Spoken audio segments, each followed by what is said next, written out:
क्या आपको पता है कि आपके गांव की मस्जिद, मदरसा, आपके गांव के कब्रिस्तान और ईदगाह के खिलाफ साजिश हो रही है और इस साजिश के लिए झूठ और एक घटिया प्रोपेगेंडा का सहारा लिया जा रहा है।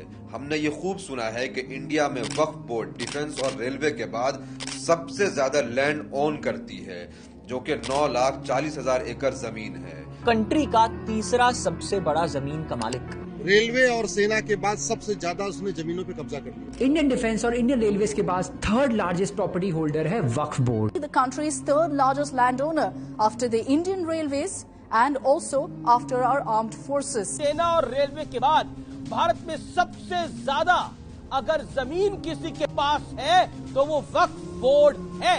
अब ये बताकर कि वक्फ बोर्ड के पास रेलवे और डिफेंस के बाद सबसे ज्यादा जमीन है, लोगों को डराया जाता है जैसे कोई बहुत ही खतरनाक माफिया इस सब के पीछे काम कर रही हो। मगर हमें ये किसी ने नहीं बताया कि अकेले उड़ीसा में सिर्फ 13 मंदिरों के पास 12 लाख एकड़ जमीन है।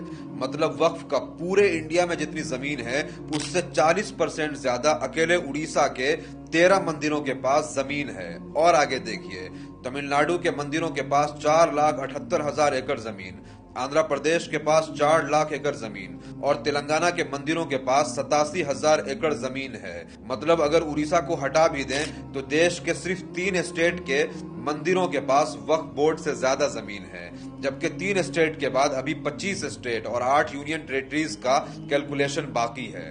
तो सोचिए कि Waqf board third largest land owner है। ये झूठ और प्रोपेगेंडा कहां डस्टबिन में जाएगा? फिर वो लैंड जिहाद, जमीन जिहाद जैसे प्रोपेगेंडा का क्या होगा?